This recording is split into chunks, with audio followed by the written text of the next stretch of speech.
Today is an incredible day in which we mark a milestone moment on this historic mission to inspire America. Today, gathered in the middle of our great country, we officially break ground on a long overdue project, but one it seems we need now more than ever. This place will be an eternal reminder of our shared values, of the people and the purpose which make this nation great, and of all we can accomplish even when faced with seemingly impossible odds. This place will commemorate and preserve the stories of selfless service and sacrifice which will remain a source of inspiration for generations to come. This place, the National Medal of Honor Museum.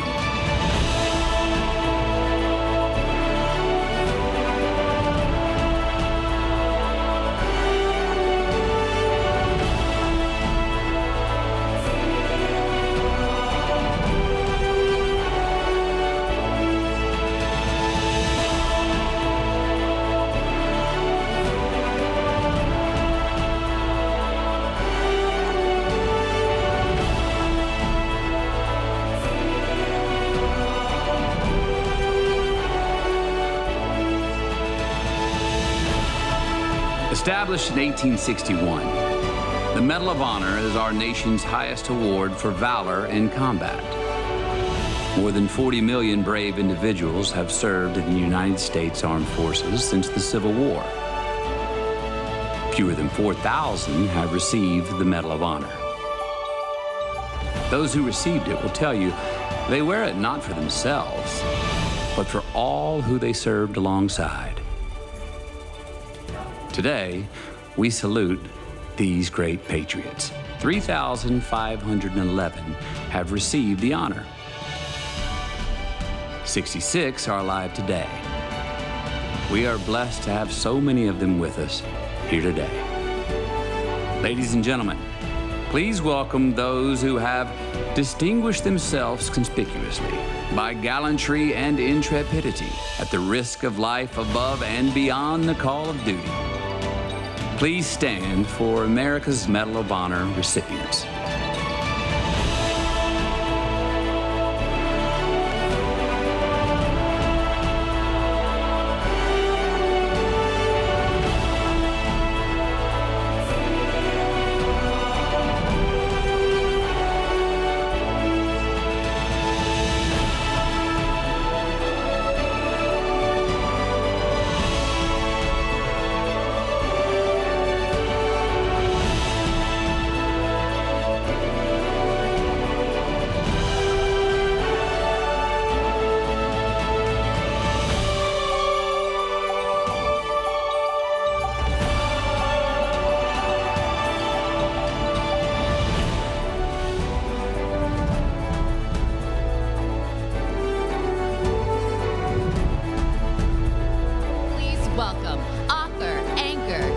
Washington correspondent and host for today's ceremony, Jay Tapper.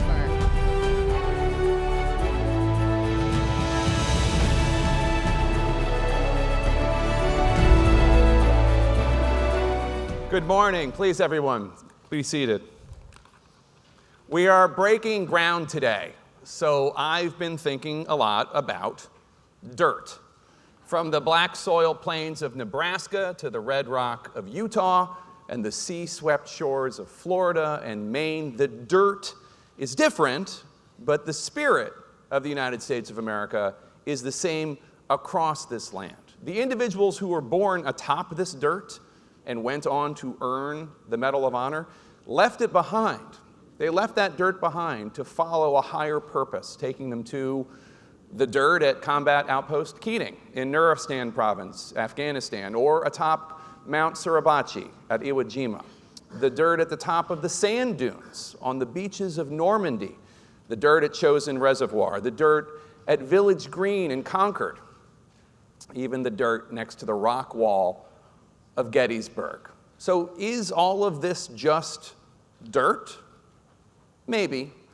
But in these places, it represents so much more. The grounds of battle are made hallowed by the blood and sweat poured out into the dirt. Meanwhile, the grounds these brave patriots left behind at home are marked by the sacred tears of parents and grandparents praying for a hero's safe return or mourning a hero's passing. Today, we're here to dedicate this place, and in so doing, we will mark a transformation from simple dirt to hallowed and sacred ground. But as Abraham Lincoln once said, we cannot dedicate, we cannot consecrate, we cannot hallow this ground. The brave men, living and dead, who are remembered here, have already consecrated it, far above our poor power to add or detract. Yes, the world will little note nor long remember what we say here, but it can never forget what they did. Today, 66 Medal of Honor recipients are living. 15 join us here today. Each one a living legacy whose story will have a permanent home on this national landscape in the National Medal of Honor Museum.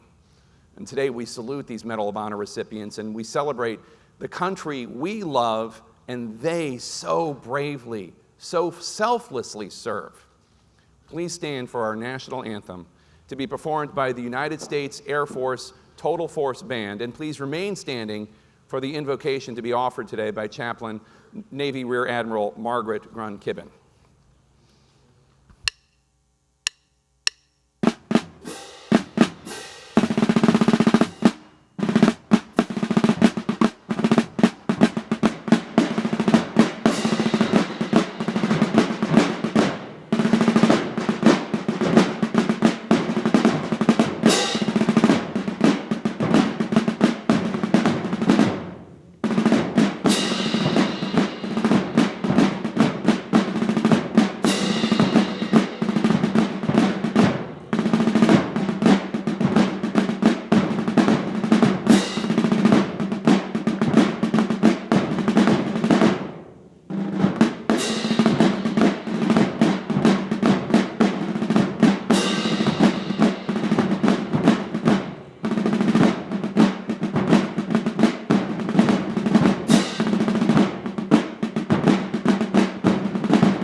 Would you pray with me?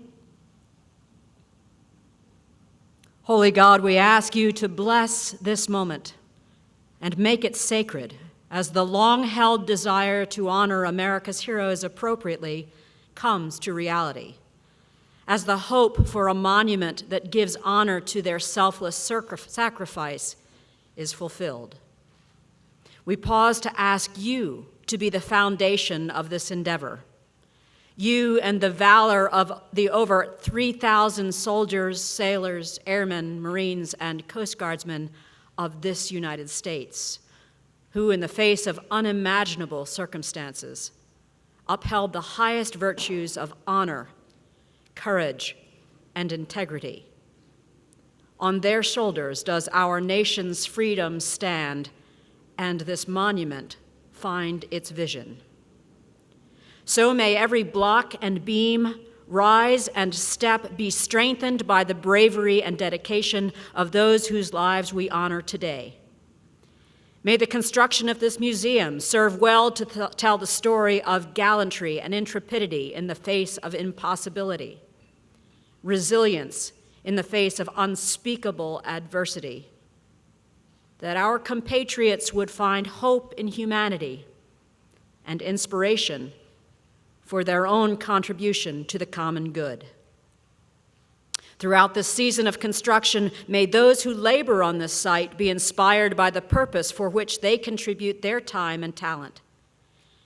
Grace them with the knowledge that they, in their own way, honor those who left homes just like theirs to serve a purpose far larger than themselves.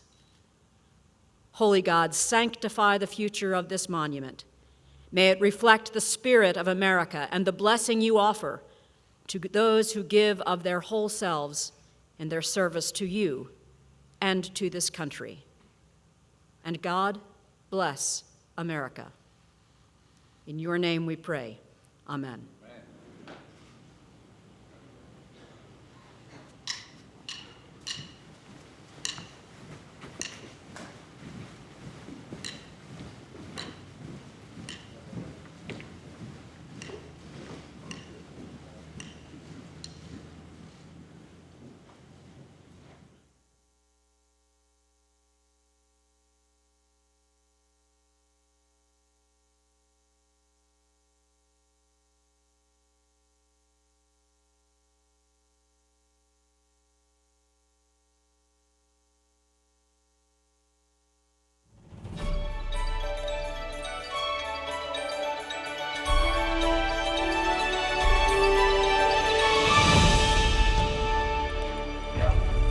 Every person is born with the potential to be extraordinary.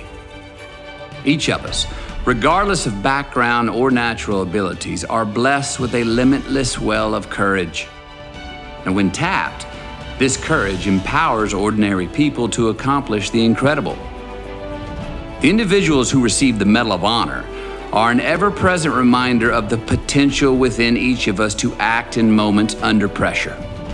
They embody the valor, the values, and the vision alive in us all. On behalf of a grateful nation, thank you.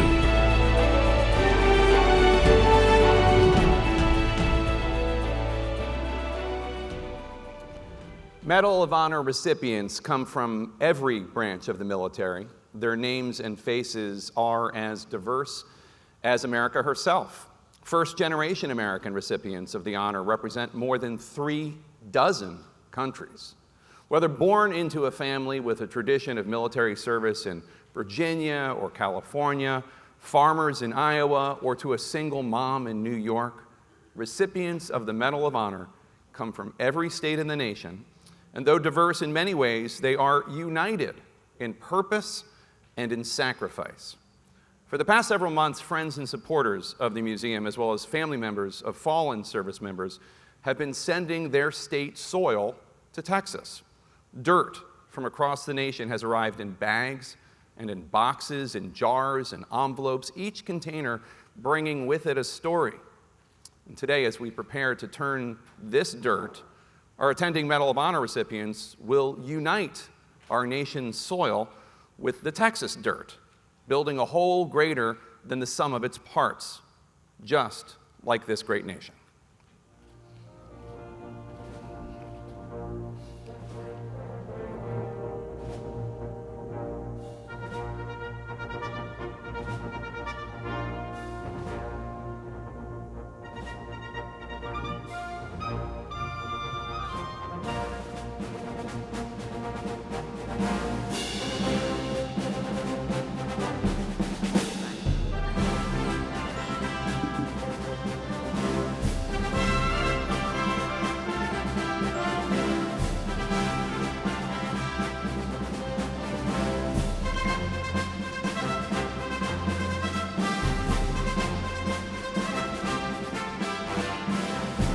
From the War on Terror, Master Chief Edward Byers, Toledo, Ohio.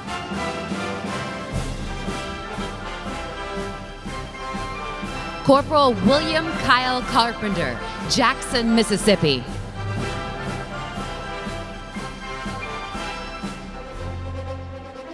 Staff Sergeant Salvatore Giunta, Clinton, Iowa. Captain Florent Groberg, Poissy, France.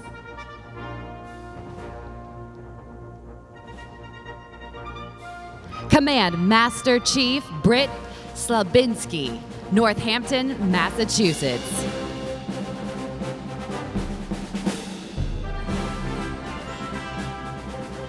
Lieutenant Colonel William Swenson, Seattle, Washington.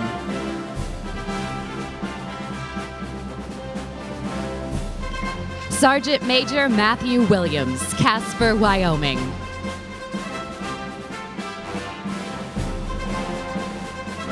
From Vietnam, Colonel Donald Ballard, Kansas City, Missouri. Major General Patrick Brady, Phillips, South Dakota.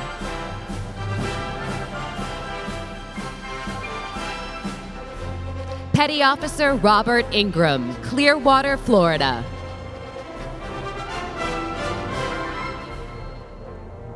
Specialist 5th Class James McCluhan, Southampton, Michigan.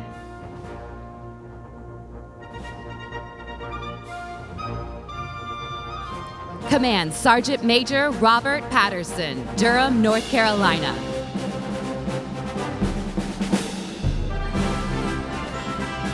Lieutenant Michael Thornton, Greenville, South Carolina.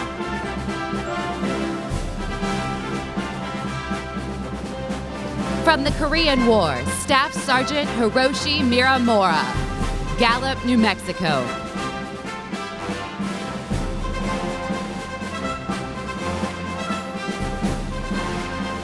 From World War II, Chief Warrant Officer 4, Herschel Williams, Quietdale, West Virginia.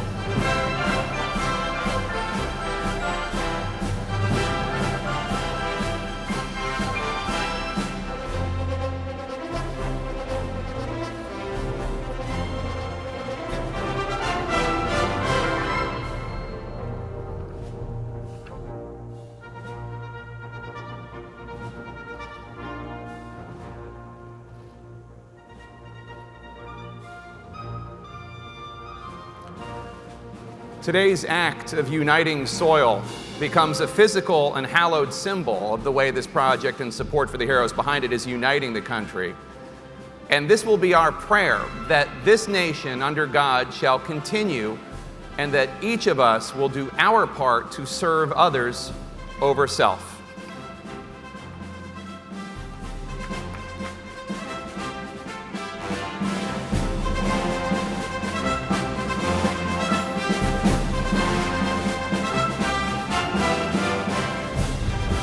Potential without action is never realized. Action without purpose is meaningless. Within each of us, there must be a catalyst to transform potential into action. For Medal of Honor recipients, this catalyst was hardship, loyalty, and the crucible of combat. Honoring their extraordinary acts of valor pays tribute not only to the recipients, but also to the brothers and sisters in arms who they acted to protect. Ladies and gentlemen, the 20th Chairman of the Joint Chiefs of Staff, General Mark A. Milley.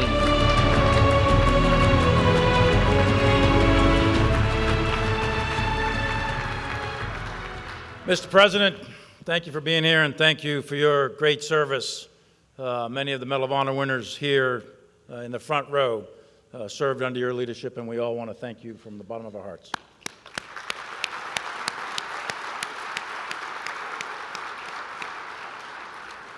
There are many dignitaries here, and I won't single them all out, but I do want to say thank you to each and every one of you for being here today to celebrate what is a very, very important event, the opening of an incredible museum.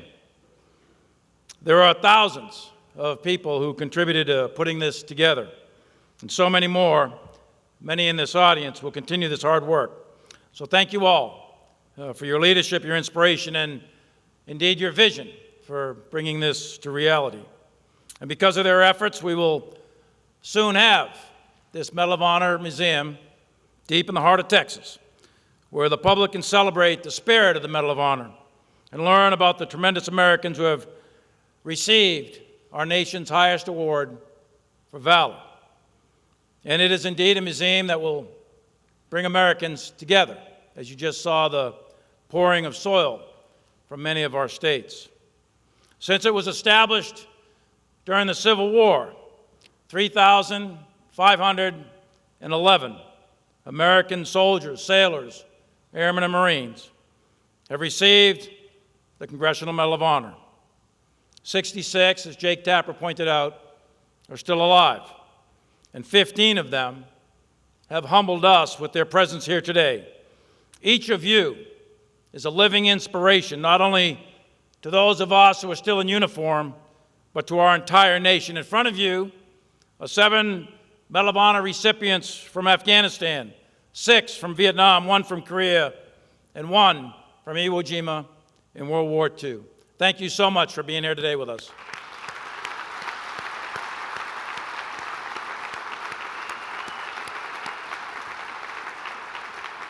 The National Medal of Honor Museum will enshrine the stories of our Medal of Honor recipients for future generations to come. And these stories of selfless service deserve a permanent home. And those stories will now live here in this museum. By shining a spotlight on the Medal of Honor distinguished recipients that received it, the values they lived for and in many cases died for, visitors will come to understand the meaning and price of freedom and appreciate the virtue of putting service before self. The museum will also include an education center aimed at character development in our nation's youth. A critical part of that mission will be to share the stories of Medal of Honor recipients to inspire our young people and motivate them to be their best.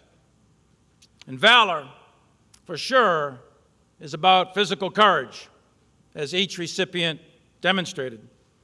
But it's more important, or just as important, is their moral courage.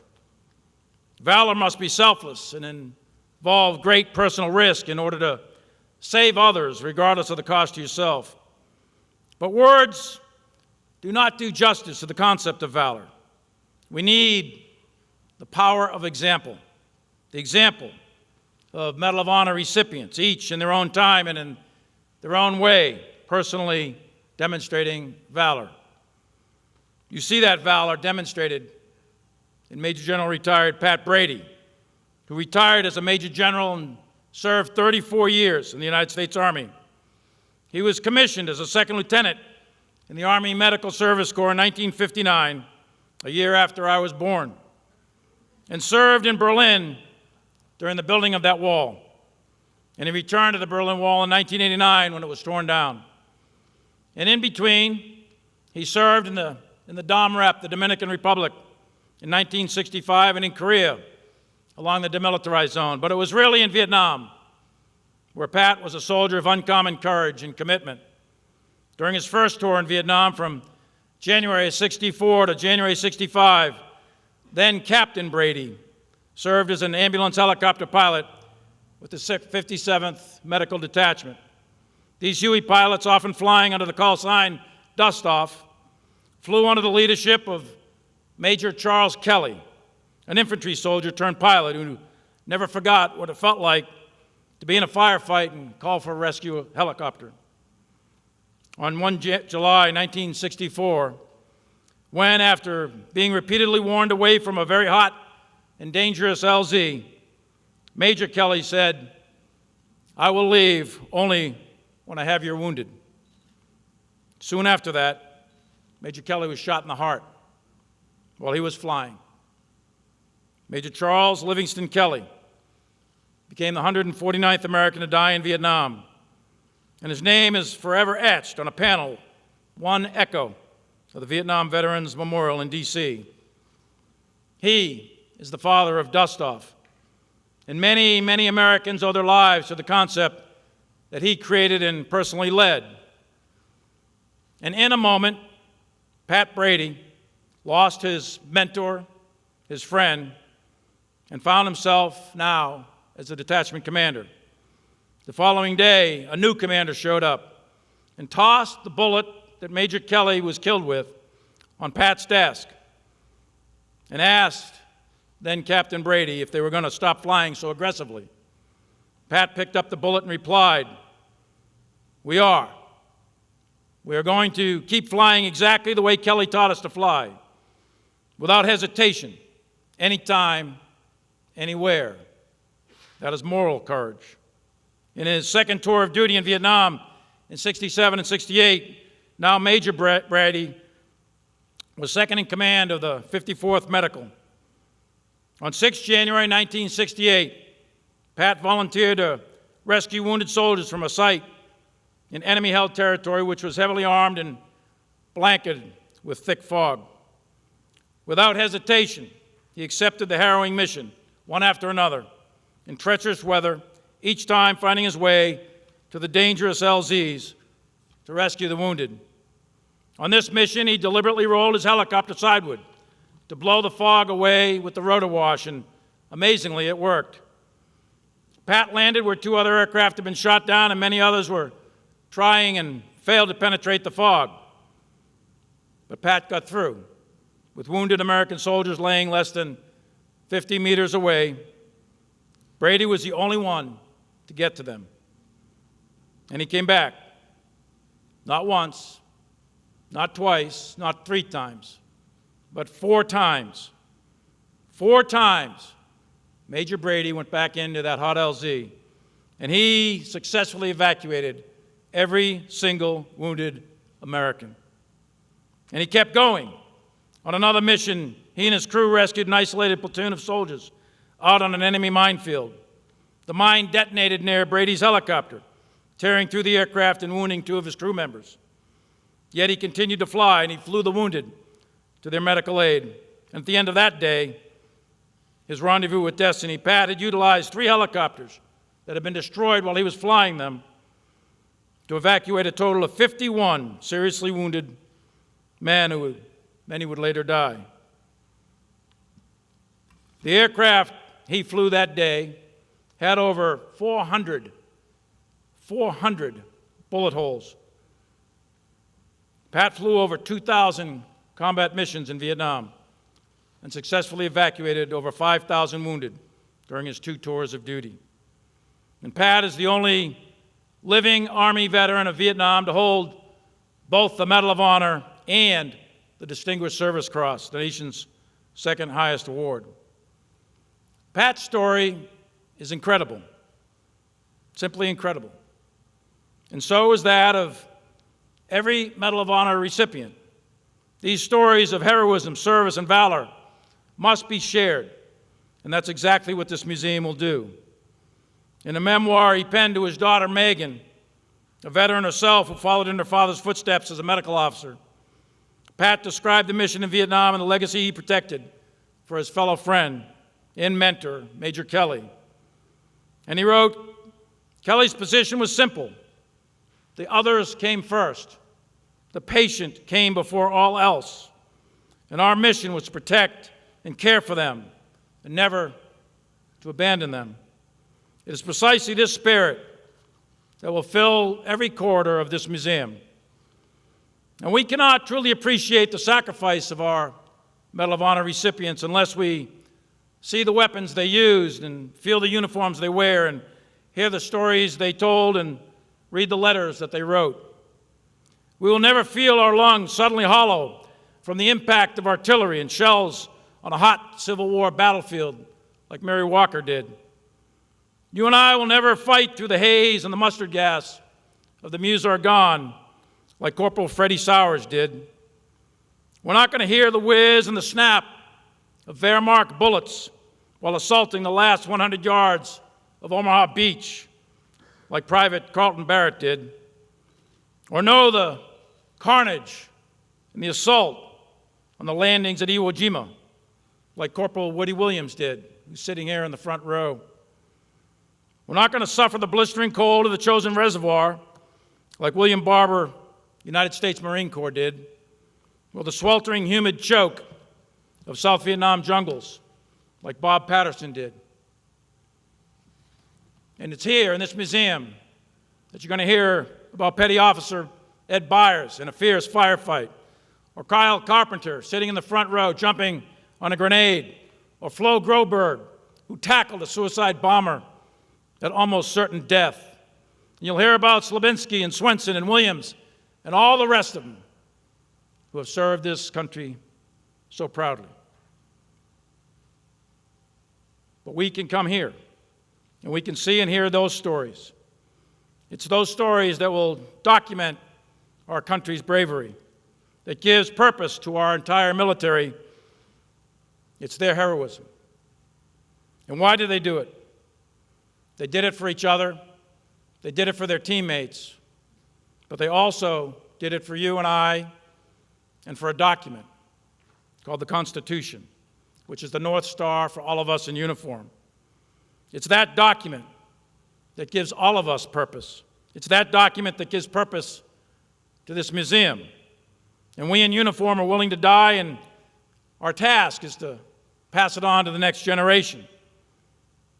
And in it are the ideas and values that make this experiment that we call the United States of America. And we are unique amongst militaries. We don't take an oath to a king or a queen or a president. We don't take an oath to a dictator or a tyrant. We don't take an oath to an individual.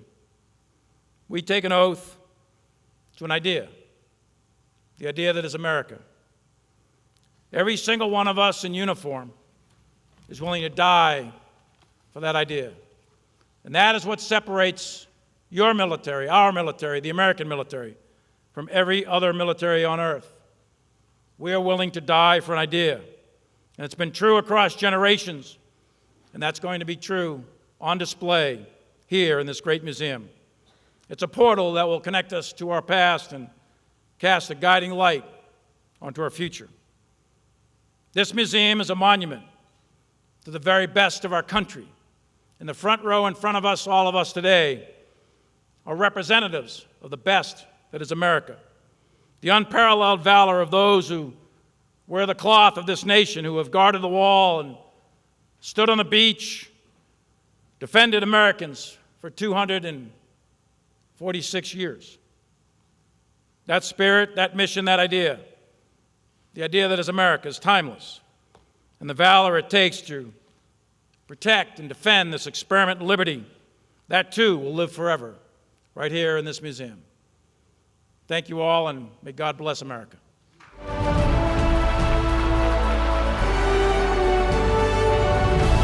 job, sir.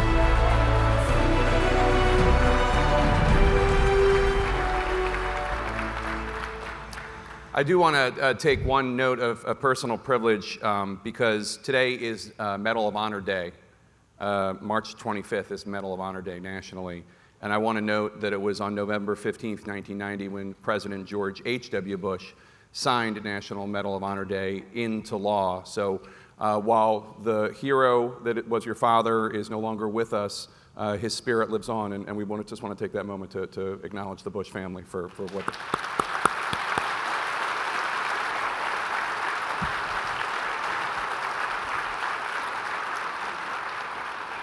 Soldiers, service members believe that life has meaning when it is lived for the benefit of future generations. Stories of Medal of Honor recipients and all who they served alongside inspire us to be better and to do better. A self-described reluctant soldier, Major General Patrick Henry Brady, was honored with our nation's highest military decoration for valor in 1969 from President Richard Nixon. Brady has flown more than 2,500 combat missions and rescued more than 5,000 wounded. A true patriot, he is a role model for service and for sacrifice. His openness, his humility, despite his acclaim, is inspiring. Representing our country's Medal of Honor recipients, past and present, please welcome Major General Patrick Brady.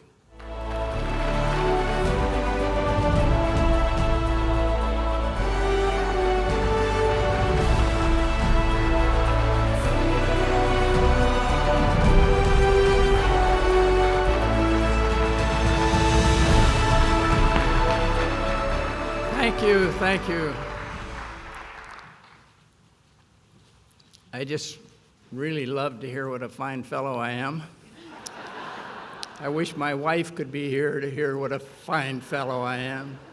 But more than that, I wish my wife's mother could be here to hear what a fine fellow I am. I got to find my spontaneous remarks. Now, don't alarm, because I'm reminded of what Henry VIII said to his fifth wife, "I won't keep you long." So, Mr. President, is that just getting to you? Chairman Milley, I really appreciate the General bringing out Charles Kelly, because he was an incredible man. What he did continues to serve, and his dying words, "When I have your wounded," set the standard for battlefield rescues to this day. He was an inspiration to all of us, and we're going to go to Vietnam in April, and we're going to put a memorial on the spot where that great man was killed. Now, we're often asked why we did what we did. We did it for people like the Jones family, the Goff family, Don Arnell, Annette Simmons, and the great patriots we have here today. We don't believe we did America a favor by our service and sacrifice. We believe that God did us a favor by allowing us to be born in this great country among people like you. This museum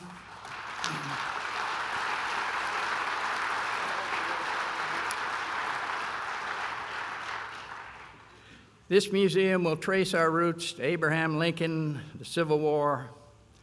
On our rolls are names that will ever be a part of American history: Sergeant York, Charles Lindbergh, Douglas MacArthur, Teddy Roosevelt, Jimmy Doolittle, Eddie Rickenbacker, Mary Walker, Buffalo Bill, Audie Murphy, and of course, Pat Brady. Now, most recipients are obsessed with service. Chris, our CEO, he never stops talking about service. This museum will allow us to serve beyond our lives. It will highlight recipients' accomplishments as citizens, more important than what we did as soldiers. We are a family of Americans who not only defended our country, but we helped design and enrich it. These great blood donors to our freedom believe life has no meaning unless lived for the benefit of future generations. Now, those generations will come to learn that it was a Medal of Honor recipient who first flew solo across the Atlantic, who first flew in the clouds using a gyro that opened the skies for commercial travel, who was the first commissioner of the American Football League, who were great athletes, won a president, politicians, journalists, we had politicians, actors, builders who built our railroads, generals who fought and won our wars, one who founded our park system. And we have prisoners, as in POW and as in convict. It was a Medal of Honor recipient who composed TAPS, who founded the CIA, and on and on. And I think it was a Medal of Honor recipient who's on Mount Rushmore who spoke what should be on the door to this museum. And he said, "The lives of truest heroism are those in which there are no great deeds to look back upon. It is the little things, well done, that go out to make up a truly successful and heroic life." Heroism is interesting, but only valuable inasmuch as it is inspirational, that it inspires the values upon which this nation was built. And we will see in this museum the history of values told through our recipients.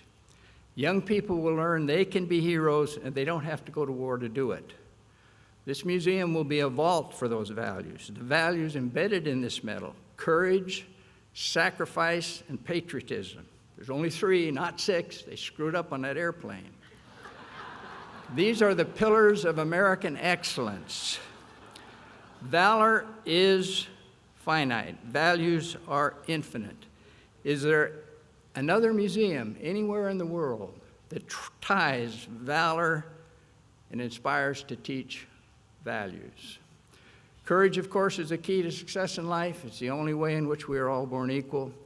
Faith is the foundation of courage. Fear is an emotion. Courage is a decision. Fear is actually a form of slavery, as we have seen. I've never known anyone with enduring, repetitive courage who was not also a person of faith. And you're going to find that, and I have found through these many years, that faith is very, very prominent among our recipients. Sacrifice, love in action, vital to happiness and leadership. And I believe that the capacity for sacrifice may be the ultimate measure of genuine human goodness. Patriotism. Many recipients would rather be called patriots than heroes. We realize that the medal we wear more because of the mercy and grace of Almighty God and the goodwill and support of our fellow troops than for anything we did as we struggled through the mist and the mess of combat. We know that what we did to earn the medal is less important than what we do with it. It does not make us special, but it does allow us to do special things, and there is nothing we have ever done that's more special than this museum. The bottom line is America cannot survive if our people are not patriots. This museum will inspire patriotism. It can change America. Strength is the key to peace, and there is no strength without our patriots. Peace is the ultimate victory of all warriors. And I think patriotism is best illustrated by a story we tell of a dear friend of mine. You guys get ready for a war story? You know the difference between a war story and a fairy tale? Fairy tale begins once upon a time. War story begins with this is no shit.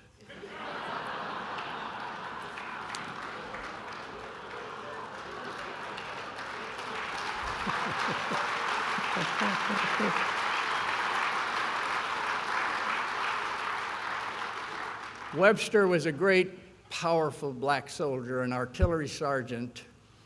He was on a hill in Vietnam, an outpost, during a tropical storm. And the initial attack by the communists, they pretty much took off both his legs. Webster kept fighting. The initial attack, the secondary attack, they threw a hand grenade into his position, and Webster, when he was throwing it clear of his men, it pretty much took off his arm. He kept fighting. I flew in that night, and I picked up what was left of Webster and his wounded and took him to the hospital. Amazing. They saved his life, but they did not save 2 legs and 1 arm. But it also earned the Medal of Honor. Webster and I became very close, and we would go about the country as all recipients do, talking to young people. And we were in a classroom in Oklahoma talking to some young people. And one young man raised his hand and he says, Mr. Anderson, knowing what you know now, that it would cost you 2 legs and 1 arm, would you do it again? And Webster, we had to prop him up there. He insisted on standing up when he was talking to the troops. He says, young man, I've only got 1 arm left, but my country can have it any time they want. Now, if that didn't embed in those young people what patriotism is all about, I don't know what will. And by the way, it's a great thrill for me today to be able to introduce to all of you Webster's nephew. This young man was raised by Webster after the war. Webster inspired him, as we hope our recipients will do, to a life of military service. And he's here with his wife, Kathy. Stand up, Brian Freeman.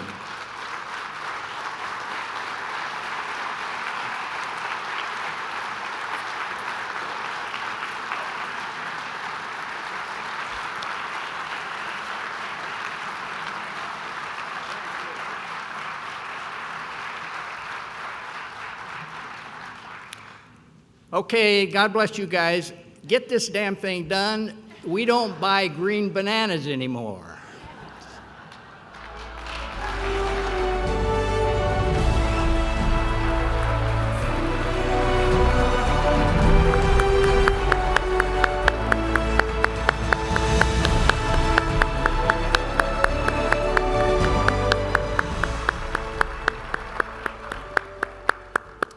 Many who receive the Medal of Honor made the ultimate sacrifice. The medal is awarded to them posthumously and presented by the President of the United States to parents, spouses, or even children of the fallen. Those unknowns who lay down their lives for freedom are also recipients of the Medal of Honor.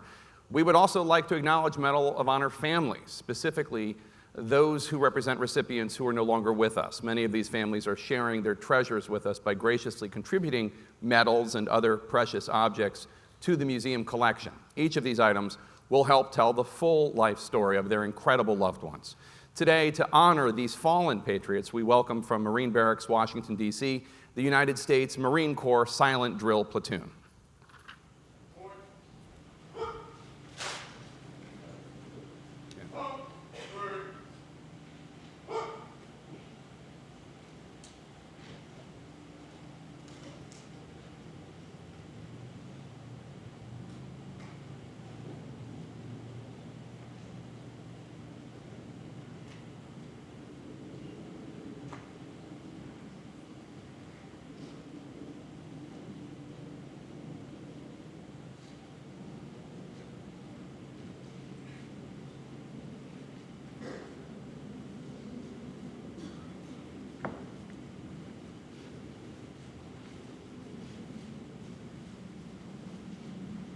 Mark, time, hunt!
Ladies and gentlemen, the United States Marine Corps Silent Drill Platoon.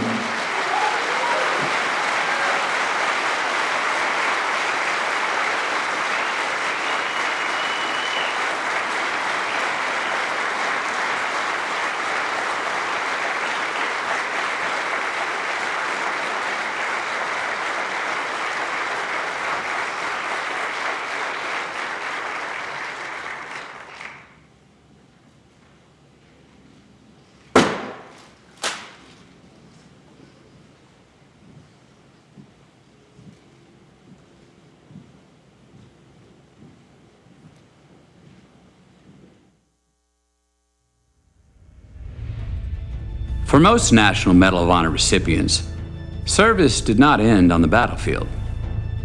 Those who came home continued to serve their country, communities, and families, reminding us that what we do in a single moment of trial is indeed important, but how we live every day is what truly matters.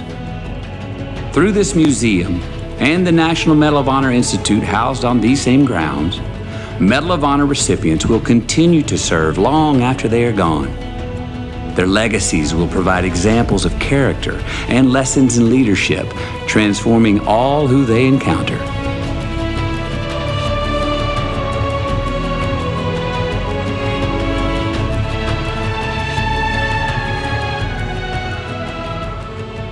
The National Medal of Honor Museum is on a mission to inspire the United States of America, and this, of course, begins with the next generation.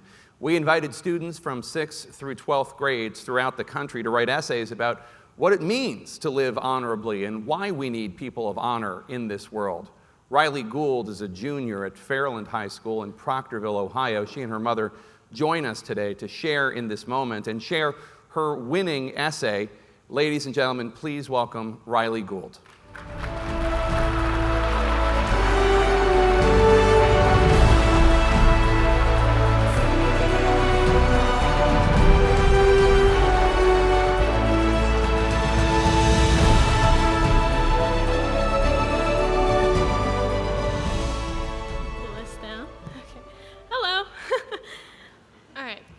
When I am asked who I hold in high honor, my first thought is always the courageous, brave veterans.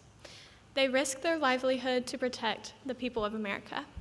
Honor to me is a necessity to give veterans. The soldiers of this country risk everything and die for the sake of the American people.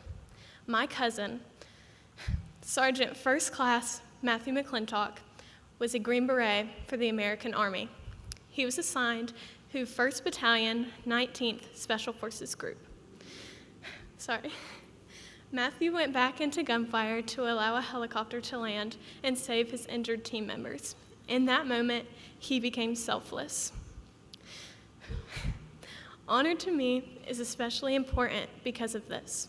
I watched as the country mourned the death of my family member. January 5th, 2016 forever changed my view on what honor meant to me and how it affected my everyday life. Because of what Matthew did, we were protected. Society needs honorable people to keep us protected. Without veterans and other honorable people, society would not recognize the importance of honor and what it means to be honorable. There is risk, selflessness, liability, danger, and love involved with honor. Society needs and will continue to need noble people to keep the peace. The self-sacrifice needed to be considered honorable is indescribable.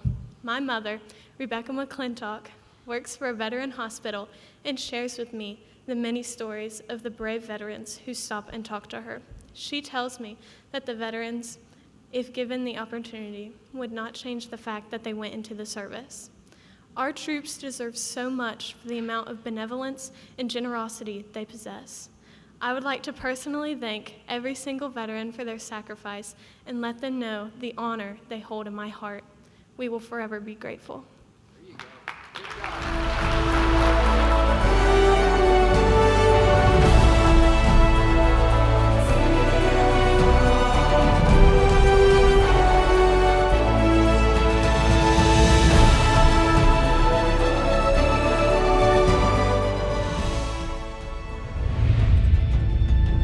We are a nation of values. They are the foundation of who we are and what we are always working harder to be. The Medal of Honor symbolizes the timeless American ideals of courage and sacrifice, commitment and integrity, citizenship and patriotism.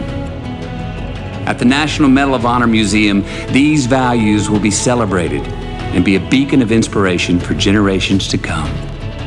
Ladies and gentlemen, the 43rd President of the United States, George W. Bush.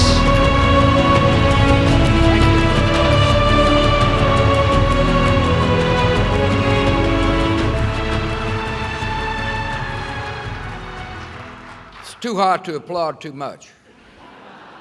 Riley, thank you for your words. If there's any doubt about our nation forgetting the sacrifices of people like Matthew, put it out of your mind, because that's what we're here to celebrate. I appreciate General Milley for being here. It's a big deal when that many stars show up. I also want to thank Admiral Kidman, General Martin, appreciate your service, and welcome to the other Arlington. That would be Texas. And if you think the Pentagon was big, just walk across the street to AT&T. Charlotte, I want to thank you and the board of directors and the funders for the work you've done to help build this museum. I congratulate you on choosing Chris Cassidy to lead it. Most of you don't know who Chris Cassidy is, and frankly, I didn't either until I met him. But he saw combat in Afghanistan as a SEAL. He became NASA's 14th chief astronaut. You know, I'm not so sure what's more impressive about him. Those two credentials are the fact that he had survived an interview with Charlotte Jones. I want to thank members of Congress, distinguished guests, Tapper, who I hadn't seen in a long time. Laura and I are proud to join you. I bring greetings from my fellow honorary directors. I'm a little hesitant to put words in their mouths, but I'm confident if Presidents Carter, Clinton, and Obama were here, they would tell you that presenting the Medal of Honor is one of the great privileges of being president. President Harry Truman said he'd rather have earned the Medal of Honor than be the commander-in-chief. And I think General Brady was probably there to hear him say that. It's the highest military decoration a president can confer. It's awarded for gallantry in the face of danger, actions above and beyond the call of duty, and courage so great that no one could rightly expect to muster. Tradition of awarding this honor began in the Civil War. Many who received it gave their lives. Today, the families who are here, Laura and I ask for God's blessings, continued blessings on you. 15 of the living members are here. I want to thank you all for being here and thank you for continued work. When you look at the Medal of Honor recipient, you're looking at someone who has demonstrated gallantry under impossible odds. You're looking at someone who's placed duty above self. You're looking at someone who understands the meaning of sacrifice in the most profound way. And you're looking at a person of integrity, fortitude, and patriotism. You're looking at honor. And these values must be preserved, protected, and passed on to future generations. And that is why the National Medal of Honor Museum is so important. During my time in office, I had the privilege of presiding over 9 Medal of Honor ceremonies. You know, I really don't miss much about being president. I mean, I miss being pampered. Air Force One, constant desserts. But I tell you what Laura and I miss. We miss being with the military and their families. That's why at SMU we spend a lot of time helping our vets transition from military life to civilian life, with a particular emphasis on post-traumatic stress and traumatic brain injuries. But one of the cool things about hanging out with vets is you get to meet some extraordinary ones, and 2 of the Medal of Honor recipients who are here today, I got to know. Salvatore junta. 2003, Sal was getting ready to graduate from John F. Kennedy High in Cedar Rapids, Iowa, when he heard they were giving away T-shirts at the Army recruiting post. Sal decided to forego the T-shirt and wear our uniform. As he said, "This is my chance and I can make a difference," and he was right. During Sal's first deployment in Afghanistan in 2005, he got shot in the leg. In 2007, he went back to Afghanistan, and that's where his unit came under fire from insurgent forces. His squad leader got hit, and Sal charged forward toward the ambush and rescued him. He administered medical relief while taking on fire and engaging the enemy. After he got his squad leader to safety, he rushed back toward the fight to save more wounded Americans. For putting his brothers in arms above his own safety, he received the Medal of Honor. We met a few years ago at the Bush Institute's Warrior Open golf tournament. He's got a decent swing, but clearly he's more skilled at shooting a rifle than he is hitting a golf ball. Sal continues to serve our nation today in a perilous post. He recently went back to school and graduated with a degree in supply chain management. Proud to be with you, Sal, and thank you for your service.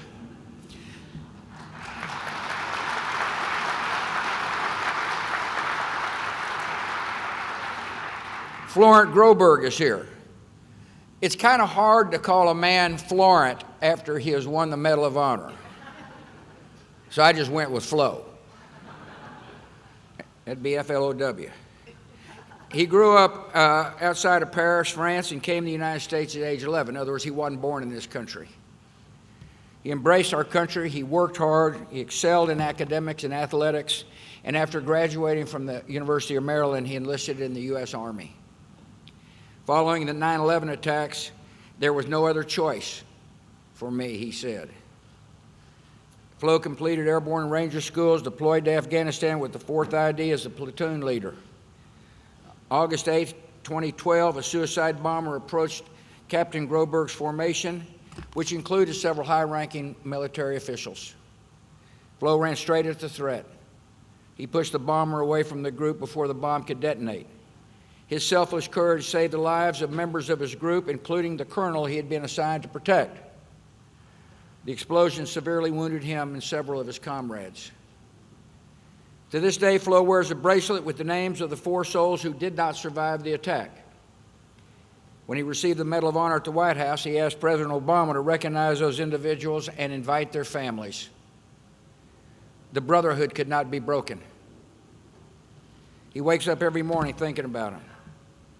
He's a reminder that many of our greatest citizens and most distinguished service members were not born in the United States. Some 3,500 individuals have been recognized with the Medal of Honor. More than 700 of those medals have gone to immigrants. When I recently painted Flo's portrait, by the way, it's a face only a mother could love.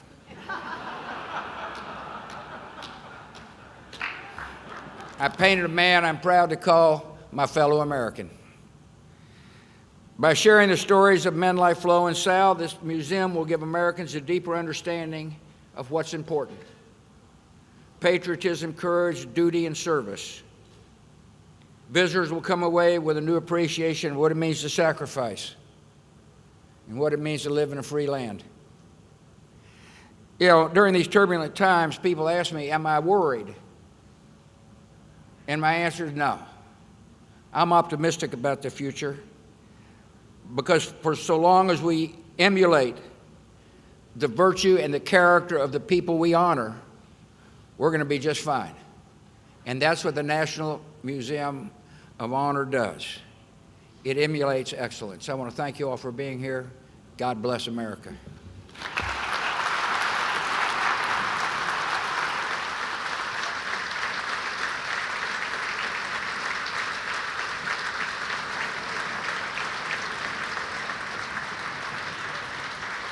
Ladies and gentlemen, from Annapolis, Maryland, the U.S. Naval Academy Glee Club.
sea to shining sea.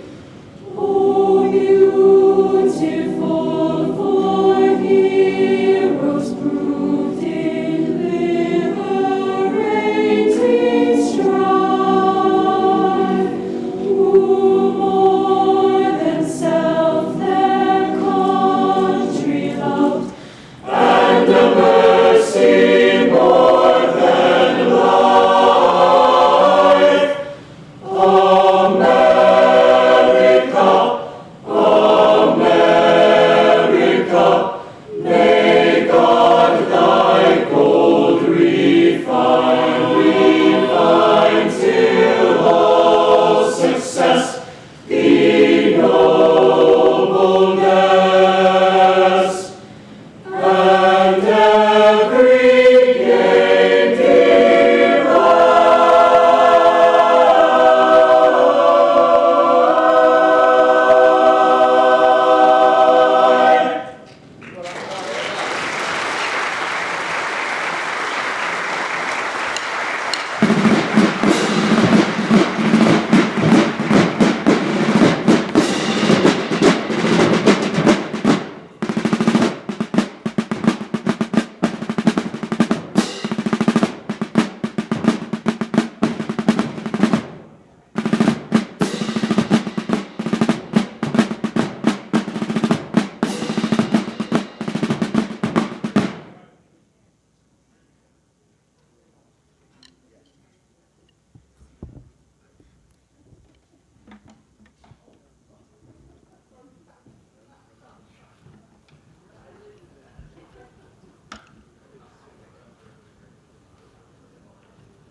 From the bravest of the brave, whom we honor with this mission, to the generous supporters, founders, and the leaders who have breathed life into this dream, to the families who have entrusted their keepsakes and treasures to these collections, and to our honorary directors who served our nation as commanders-in-chief, thank you all for being here today. With this action, we continue the enduring work of inspiring America and creating a more perfect union.